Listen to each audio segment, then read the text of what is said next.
Good morning, all you magnificent melon heads of the world, and happy Friday, everybody. Today is June 27th, 2025. It is the last day of my vacation. Couldn't you tell by this wonderful, genuine, authentic tropical paradise scene behind me here? I have been on vacation this week, but the show must go on. And this morning, they are once again talking about trade deals. And I'm sure people in different political circles are bickering about the definition of what a trade deal is or isn't.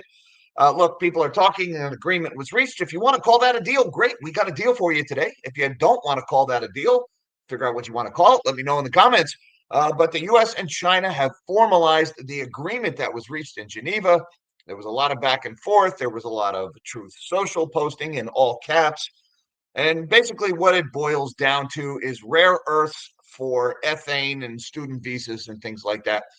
There was some announcements yesterday late in the day that the U.S. and China had reached a deal. There was some wishy-washy statements were made from various government officials here in the U.S. about what that actually meant, how extensive this deal was going to be.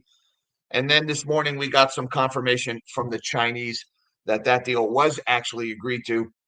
Uh, Look, it's basic. It comes down to the Chinese are going to free up rare earths, and we're going to let them have more ethane, which they need to make plastic, and probably the student visas. There haven't been many details were released along with this, but there was a story yesterday. I remember we were talking about it on the live stream yesterday morning.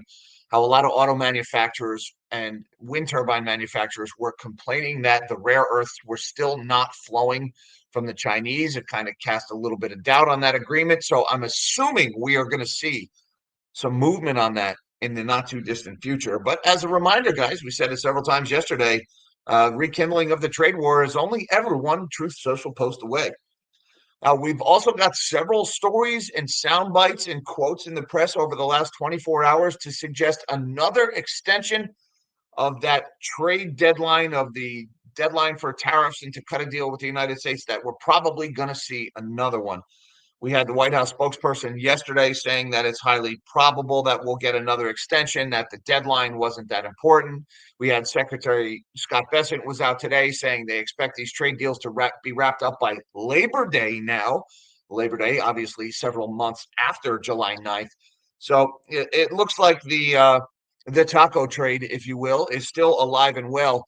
And well, the fact that people are starting to downplay the risk of tariffs, that has the market a little bit enthusiastic. So stocks are up once again this morning. We got some risk on behavior going on here, and well, the S&P at an all-time high looks to be opening at an all-time high, closed just below that level yesterday. Meanwhile, across the pond this morning, we got some economic data out of China that is not looking very good. China's industrial profits down 9.1% for the month of May versus the month of May last year. A big decline in industrial profits for the Chinese. That's the lowest in 7 months. This all started back in September when we saw a high double-digit decline in industrial profits for Chinese manufacturing firms. That caused the government last fall to go on kind of a it was like a mild stimmy rampage, if such a thing exists. There was a lot of talk about stimulus and interest rate cuts and payments from the government, all these things they were going to do to stimulate demand. None of the big fire hose of liquidity like our Fed is known to do. Well, it looks like that has still been not enough, insufficient to drive that domestic demand. The Chinese are saying, hey, domestic demand just isn't high enough. You think? China's got themselves a little bit of a deflation problem going on, while the rest of the world's still struggling with inflation. It's the opposite in China. All right, they've got price wars are being waged between their firms trying to capture market share. You've got a demographic collapse. People just aren't having babies in that country. Population has been in decline for several years now, probably worse than the government in China is willing to admit. And of course, all of that is happening with the backdrop of a real estate collapse that's been going on since the early 2020s in China. And of course, the average Chinese household has the entirety of their net worth stored in real estate. And you better believe that wealth effect is only amplified when people's houses go down in value. They feel less wealthy and they spend less money. And we're seeing that in these Chinese numbers this morning. So a lot of people, a lot of China bulls are probably saying this is great news. Great news. That means more stimulus is probably going to be coming from the Chinese government. That's one possible way you could interpret that. Also going on this morning, we got this story breaking yesterday. My favorite company in the world, no sarcasm, CoreWeave, is buying Core Scientific. Now, you may recall CoreWeave and Core Scientific have been doing business for a little while now. They signed a big $10 billion or $12 billion over 10 years. I forget the exact numbers on it, but it was a pretty big deal involving money and services neither party had or any tangible plan to provide the other. And yet both stocks rallied on that news. Well, now CoreWeave's just going to buy them. Look, CoreSite first went public in January of 2022 via SPAC. And then go figure, about not even a year later, they went bankrupt, as many SPACs actually did in December of 2022. They didn't even survive 1 year. But by January of 2024, they had finished their reorganizing and they went public again. And now here we are another year and a half later, and it looks like CoreWeave is buying them out. Core Scientific shares were surging yesterday on this news. So what happens when an unprofitable hyperscaler buys an unprofitable Bitcoin miner? Well, we're all about to find out. I don't really know what that means. Is CoreWeave going to be renting their data centers from themselves now? Hey, that kind of rhymes with the whole round tripping scheme that's been going on in this AI bubble. Ultimately, it means more debt and more dilution for CoreWeave shareholders. But I'm sure this is going to result in number go up. CoreWeave is buying themselves a little bit of Bitcoin exposure here. And remember, guys, sometime between now and my guess in October, we're probably going to see a pretty substantial decline in the price of Bitcoin, as we often do within 18 months of a halving event. Question is what form that takes. Also going on this morning, we've got Nike stock is actually up double digits on some rather dreadful earnings. But those rather dreadful earnings were followed by a slightly less dreadful forward guidance, forecasting only mid-single digit declines in sales for next year. And so that stock is rallying because people were afraid of a lot worse.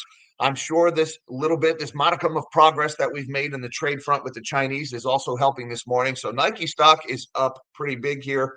And of course, we got PCE inflation, as the title indicates. It came out a little bit higher than expected this morning. We had the headline inflation was pretty much in line with what we were all expecting.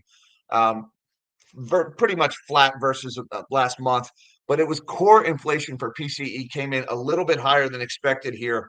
And also an important note within that PCE data, personal income, an unexpected decline of 0.4% when the market was expecting a 0.3% increase. And that's down from a 0.7% increase last month. So personal income's in decline, even as prices continue to rise. Not a good setup for the American consumer. But again, number go up, stocks at all-time high. Never mind the totality of incoming data and just how dreadful it is. Nothing stops this train. We got a lot to talk about this morning. How's about we shrink my big melon of a head and let's see what's going on in the market. And just a reminder, guys, hit that like button and that subscribe button. If you're new here, we are usually back in the studio, which we will be back on Monday as soon as this vacation ends. And, well, hey, stocks are up again. Look at that, 140 points for the Dow this morning, up about a third of 1%. Dow's looking pretty good here. The S&P 500 is up 14 points, or about a quarter of 1%. Now, let's just take a look at the S&P 500. If it's set to open 14 points higher, that would place us, right about an all-time high. We closed just shy of that yesterday at 61.41 with the all-time intraday high of 61.47. That was also just 3 points shy of an all-time high closing. So if we do open up 14 points, as it looks set to happen this morning, then we will be at a new ATH. Again, nothing stops this train. NASDAQ, meanwhile, is up about 45 points, or 0.2%. We've got a little bit of selling going off in the last couple of minutes here. Not sure what's driving that move in tech, but stocks pretty much up across the board this morning. The dollar continues to weaken, meanwhile, 97.15 on the DXY. That's down by another 14 basis points. We saw the dollar take a big move lower in the last couple of days as President Trump has made these comments about replacing Jerome Powell. That indicates a more dovish Fed and, of course, a weaker dollar should that happen. And looking over at the bond market this morning, not a whole lot happening here. A little bit of a move. We got the 30-year treasuries at 4.805. That's down 1 point here. The 10 years at 4.258. That's actually up about a half a point. The 2-year 3.746. That's showing is up 3 basis points. And the 1 month is down a half a point at 4.097. Very little movement in bonds this morning. And looking at commodities, we've got plenty of movement in commodities here. Look at spot gold here, down to $65, almost 2% lower, below 3,300 at 32.63. So again, market a little bit of risk on here. We're seeing some buying in stocks and some selling of safe haven assets. But gold is not the only metal that is down here. We've got silver's down big as well, 35.82 for spot silver. That's off by 82 cents, or about 2.25%. I still like the shiny, even though silver's taking it on the jaw here this morning. Copper is also getting in on the selling, down 1.64% for copper futures. Platinum, a big sell-off in platinum going on, 5.5% lower, off by $78 here at 1321.75 for July platinum futures. My friend Bob Coleman from Idaho Armored Vaults posted on his Twitter feed that they had increased margin requirements for platinum for the second time in 2 weeks. That's probably contributing to that disproportional sell-off in platinum here. And platinum has had a pretty good run over these last few weeks and was ripe for a pullback, as we mentioned earlier this week on one of the live streams. Palladium is also lower by 1.4%. So, guys, it's just a bad day to be in metals. What can I say here? Crude oil, meanwhile, is a little bit of green there, 68.51 for August WTI futures. That's higher by about 57 cents or 0.87%. Meanwhile, Bitcoin is down a little bit here, about $200 lower than yesterday. $106,821 is priced on Coinbase. Not a lot happening in crypto this morning. So let's talk about the trade deal here. Details are scant here. China confirms details of the U.S. trade deal. They're just not telling us what those details are in the articles. The U.S. and China have confirmed details of a trade framework that seeks to allow rare earth exports and easing of tech restrictions, according to a statement released by China's Ministry of Commerce on Friday afternoon. China will review and approve export applications for items subject to export controls, i.e. rare earths, while the U.S. will cancel a range of existing restrictive measures imposed against Beijing, a spokesperson for the ministry said in a statement without elaborating. The statement comes after U.S. President Donald Trump said Thursday at an event in the White House that we just signed with China yesterday. A White House official later clarified that the administration in China had agreed to an additional understanding of a framework to implement the Geneva Agreement. So, hey, you can call it a deal, or you could call it an additional understanding of a framework to implement the Geneva Agreement. Whatever saves you more time. You guys figure it out and you let me know what you want to call it.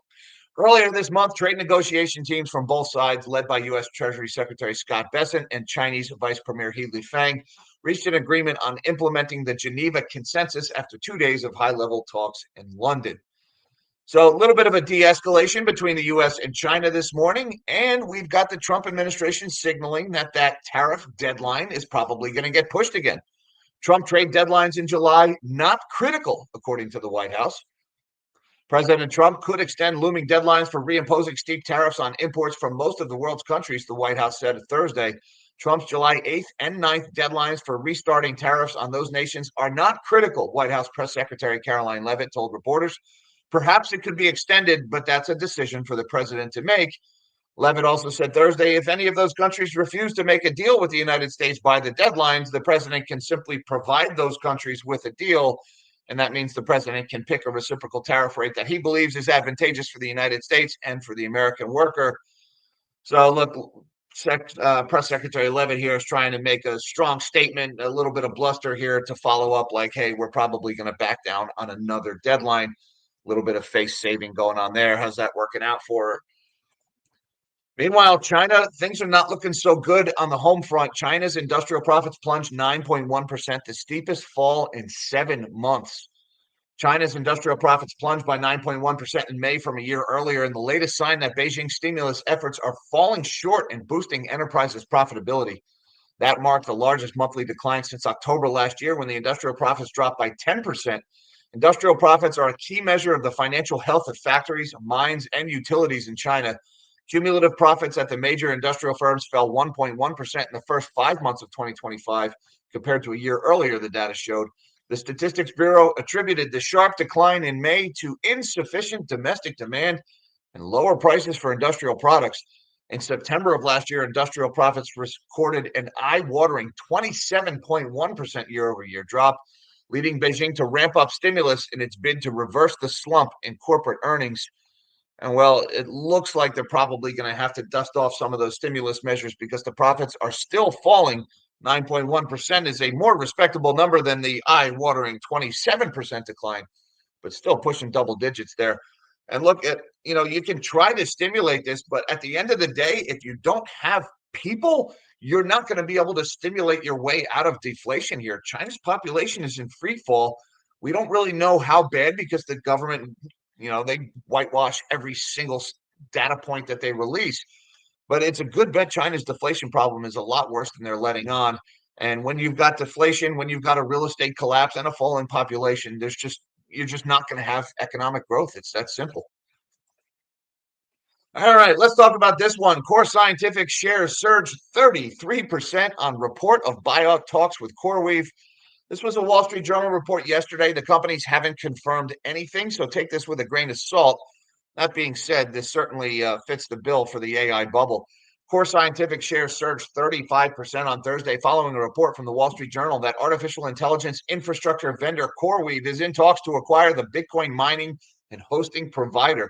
The company stock was briefly halted after the report and then proceeded to have its second sharpest rally since Core Scientific returned to the NASDAQ in January 2024 after completing a reorganization. It's a nice way to say after going bankrupt. Its biggest one-day gain came in June when the shares popped 40% on news that the company would significantly expand its AI business with CoreWeave. The journal reported, citing people familiar with the matter, that a transaction could be finalized in the coming weeks, barring any last-minute snags. The deal would deepen a long-running partnership that includes billions of dollars in contracted commitments. The relationship between the two companies has become key to Core Scientific's turnaround story. Since exiting bankruptcy in January of last year, Core Scientific has pivoted aggressively into AI infrastructure, converting a significant portion of its mining capacity to host high-performance compute workloads. Its 12-year partnership with CoreWeave is now expected to generate $10.2 billion in revenue commitments, with 590 megawatts of infrastructure slated for delivery by early 2026. In other words, they haven't built those data centers yet. And so now I guess it would be up to CoreWeave to build those data centers. And where's CoreWeave going to get the money? Probably by taking on more debt and diluting shareholders even more.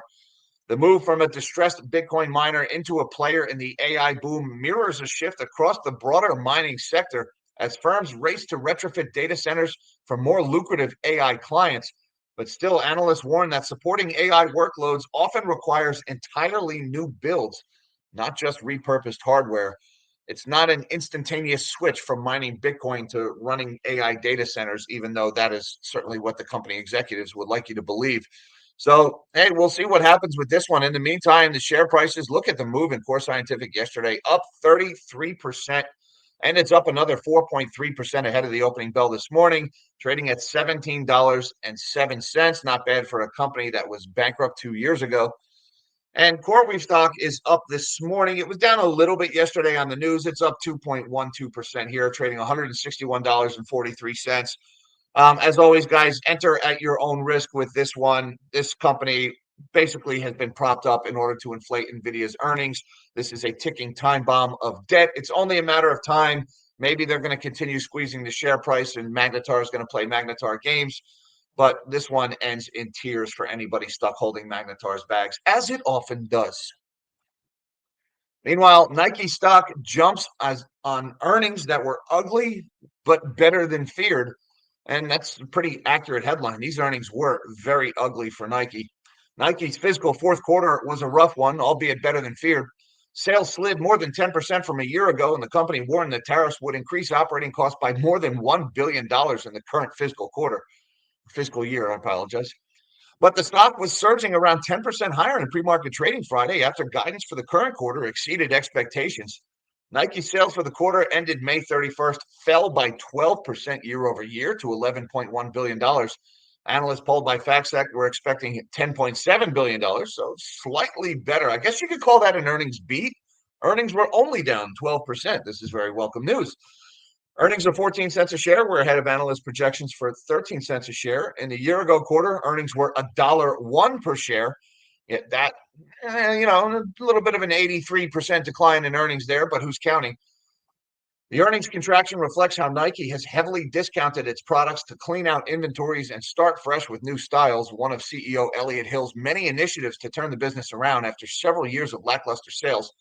Nike is also spending more on marketing and investing in sports-focused innovation initiatives, both of which weighed on margins throughout the quarter. Now, it was the guidance, though, that really sent the stock higher. The company predicts that first quarter revenue will be down in the mid-single digits year over year. That's a stark improvement from the fourth quarter's 12% decline and a hair better than the 7% drop that analysts were forecasting. So it looks like just forecasting mid-single digit declines in sales, that was enough to send this stock higher. Look at this thing ripping here. Let's refresh it, make sure we got an accurate mark here. Up 10.7% ahead of the opening bell on a massive decline in earnings per share versus a year ago. Again, it's all about that forward guidance. That being said, Nike year to date still down 17.3%, and year over year down about 33%. It has been a tough time for the apparel makers. I'm sure that move pre-market today is also being helped a little bit by this tariff talk, certainly not hurting things for Nike.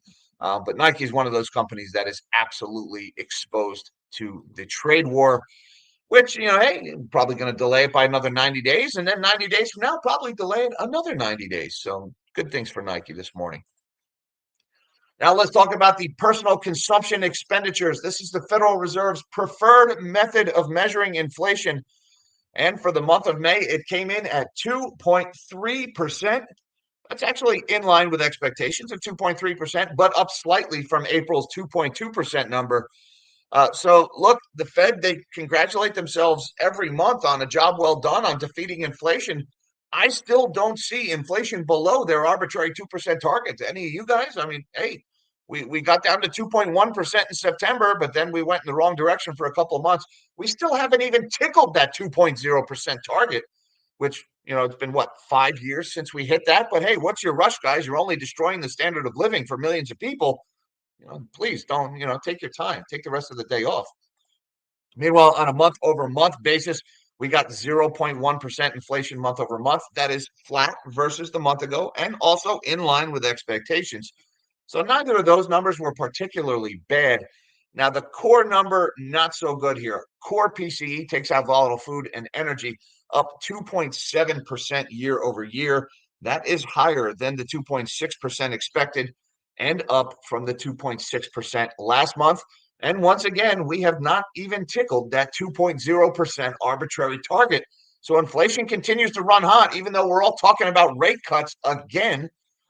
And on a month-over-month basis, core inflation was also a little bit higher than expected. That came in at 0.2% month-over-month versus 0.1% expected and up from 0.1% that we had seen in March and April. So inflation a little bit hotter than expected, still above the Fed's arbitrary target.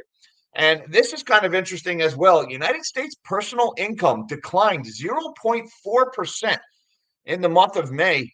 That is following a 0.7% increase in the month of April. Big decline in our incomes. Now, the market was expecting a 0.3% increase, so also a big miss.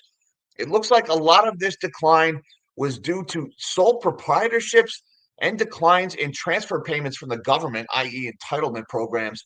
I don't think this was wages that contributed that much to this. I think this is probably some other gimmicks that adds to total personal income.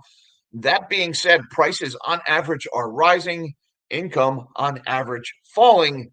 There's your stag and your inflation, if you will. And something we glossed over yesterday that kind of adds to this picture here, talking about jobless claims we got yesterday. Didn't catch this one in time for the stream yesterday morning, but initial jobless claims were down a little bit, 236,000. That was down from 246,000 the prior week. But still, guys, we've had a couple of weeks in a row here of elevated initial unemployment claims, certainly higher than we've been for most of the last year. But once again, the big story was this continuing inflation or continuing jobless claims number, another uptick in continuing jobless claims, 1,970,000, up from 1,940,000 the prior month. So once again, guys, people not losing their jobs at an alarming rate, but once they go on the unemployment line, they stay there. They're not getting off. We're seeing this build up several months in a row now.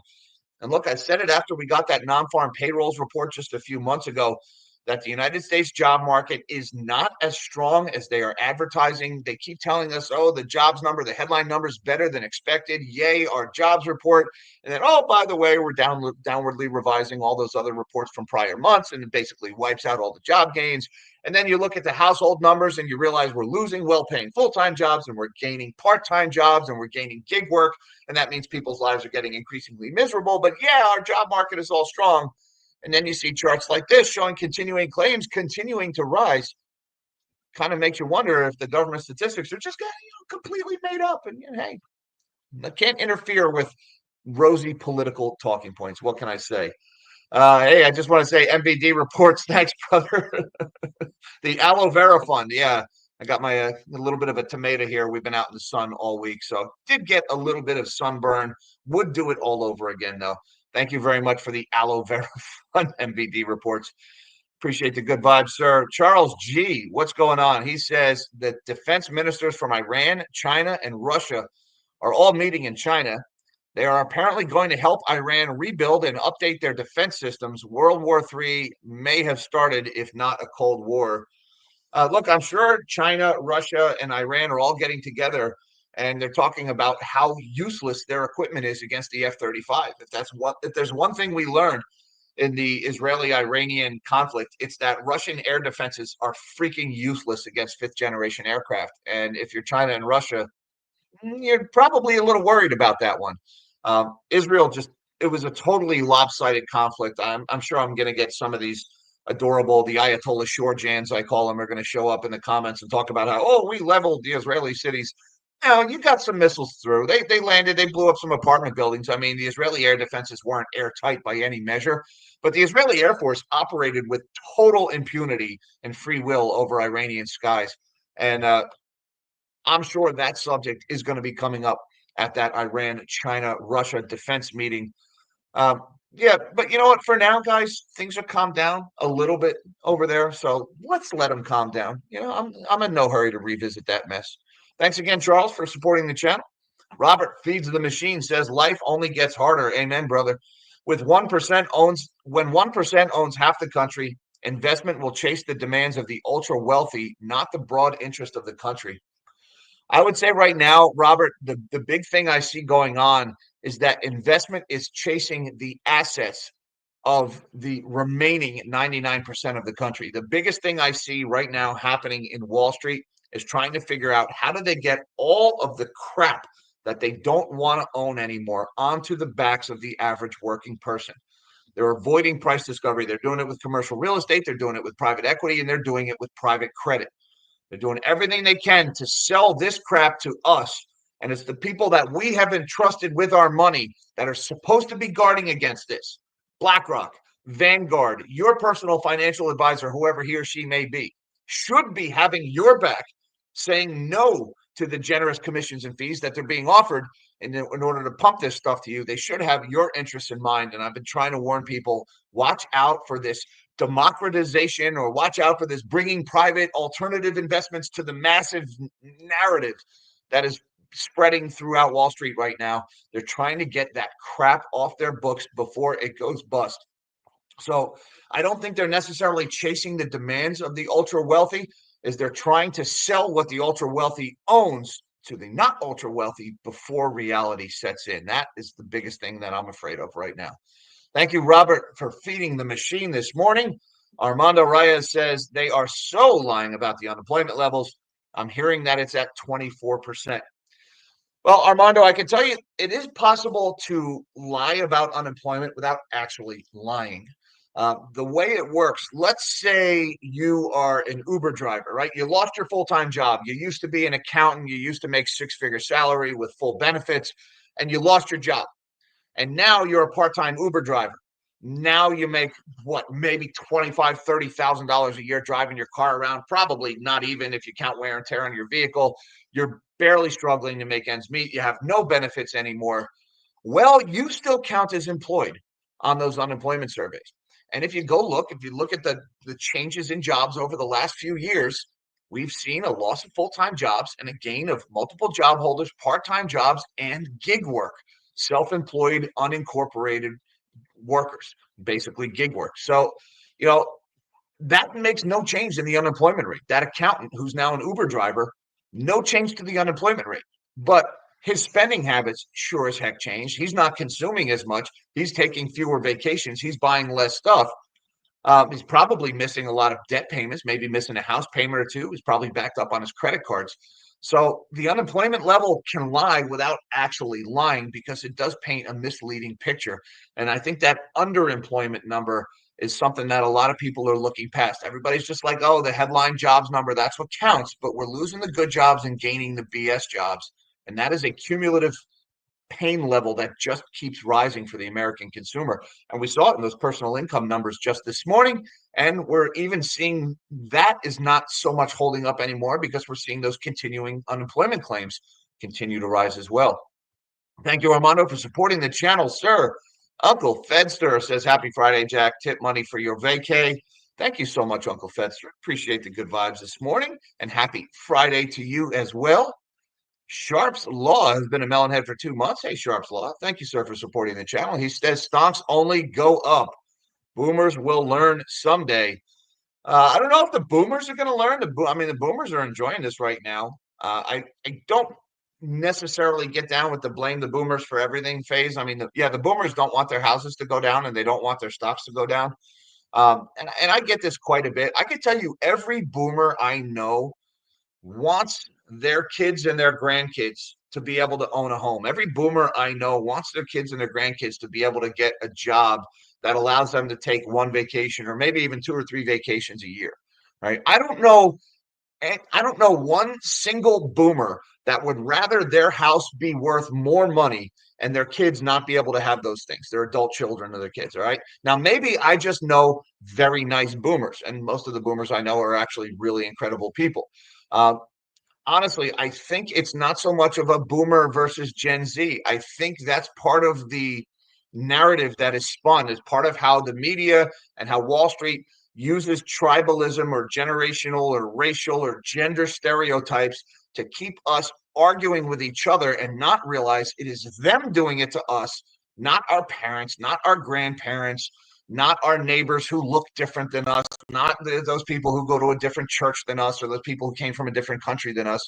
Honestly, I think it's a they versus us, not a black versus brown or a red versus blue or whatever you want to call it. That's kind of my take. I think stocks only go up because they keep increasing the money supply in order to avoid finding out what these things are actually worth. We'll talk a little bit more about this on Sunday in the Patreon Zoom. I saw an article in Bloomberg this morning. It didn't make the cut about how insurance companies are they're buying more private credit investments. They're chasing yield because they need to be able to offer these low cost annuities and all these other things. But more than half of the companies that make up these loans that they're buying are cash flow negative. In other words, these companies are surviving by borrowing expensive money to avoid the market figuring out what they're actually worth. It's not boomers doing that. That's Wall Street doing that. So maybe that was a little bit of a long-winded answer there, Sharp's Law, but thank you so much for supporting the channel, sir. Pigo's Trading Desk says China debacle with USA is over. Samarium. Samarium magnets. I've heard neodymium is another big one. Those we could just lump them up to say rare earths. Rare earths are those that phrase that people use that they probably have no idea what it really means. It's all the can't pronounce-iums and don't understand-iums on the periodic table that, everybody knows where nitrogen and hydrogen and oxygen is. And then by the time you get to the third row, you're like, okay, I don't care anymore. Yeah, all that stuff. That's really the critical minerals for electric motors, for wind turbines. And almost all of that stuff is made in China. And the US and Europe and Canada are trying like hell to change that. That's actually a big part of that big NATO increase in spending that we talked about earlier this week, how they were increasing defense spending to 5% of GDP, where 3.5% of that was going to be buying actual weapons, tanks, and planes. And the other 1.5% was going to be defense-related infrastructure. Rare earths was a big part of that. So we are going to see Europe and the West spending a lot of money to develop rare earths on their own. But so far, very little movement, very little actual results in that area. Thank you, Pigo, for supporting the channel, sir. Challenged Investor says, what's your perspective on Mahas wearables goal and how it ties to Palantir. Uh, Look, I can tell you Palantir gives me the creeps. I don't really understand what that company does. I don't know what they do. I can tell you based on some of the comments that Alex Karp has made about using people's data to F them over, in particular, target people who are short selling his stock. I, he was giggling like he was kidding when he said that. I don't think he was kidding, to be honest with you. So I'm highly skeptical of Palantir and anybody who mass assembles the data of people. The whole wearables. Look, if you're at risk of a heart attack, having something like a real-time blood pressure monitor on you, if we can ever get that done in an uninvasive way, I think that would be really nice and might actually have a measurable increase in human lifespan. That being said, I don't want the government mass collecting my health data. Sorry, uh, generally, without being well read on any subject, my default is going to be less government involvement in anything. All right, now that's not an absolute. It's subject to change based on further research, but that's my default setting. So let me just end it right there. Thank you, Challenged Investor, for supporting the channel, sir. Armando Rayz is back again, says there was a provision in the big, beautiful bill to ban illegals from receiving any kind of aid, but they took it out. I'm not familiar with the big, beautiful bill, to be honest with you, Armando. It is changing so much. It's a mess. And I can tell you, where are the damn spending cuts? I'd just like to see the spending cuts. They were elected to cut spending, not to raise the debt ceiling. And yet raising the debt ceiling seems like the bigger priority. I don't get it. All right. They like to run interference when the Democrats are trying to raise the debt ceiling. And I'm generally supportive of that because the Democrats never cut spending. That doesn't mean they get a free pass when it's their turn. Where's the damn spending cuts? Now, look, support for people who shouldn't be in the country to begin with, that's an easy one. That is a low-hanging fruit. Yes, of course. If they broke the law to come here, they shouldn't get free money and free stuff when they are here. All right. That should not be at all controversial. But you know what? We got a Democratic Socialist is about to become the mayor of New York. So, reason waved bye-bye to this country a long time ago, Armando. Thank you, sir, for supporting the channel. Welco Services says, what does vacation mean? That's a good question. I don't know, but I am going to need a vacation from my vacation by the time my vacation is over. So looking forward to be back from vacation on Monday and Sunday night. I'll be talking to you guys on the Zoom call with Patreon, links down below, should you feel so inclined. Thanks again, Welco, for supporting the channel. KDM says, I'm Gen X and I want my kid out. That's funny. I'm Gen X and I want my kid out. My kids are still in elementary school. So I guess I'm ahead of the curve in that regard. Just kidding, girls. I love you very much. Yeah, look, kind of talking about the whole thing about boomers. And, I tell you, I got so much boomer hate. That video that I did about the people whose property taxes went to like $75,000 a year or something because they renovated their home. I tell you, the indoctrination about like the not intergender, the intergenerational hatred, animosity.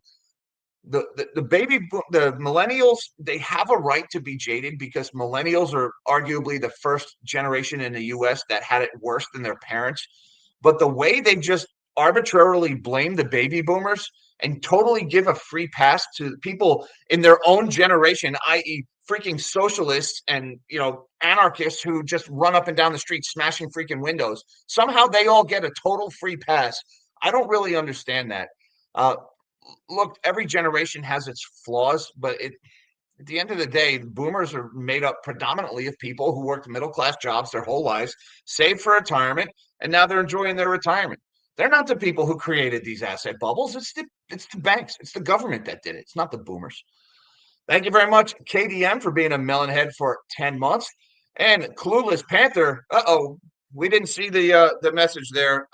Didn't see anything in the chat, Clueless Panther.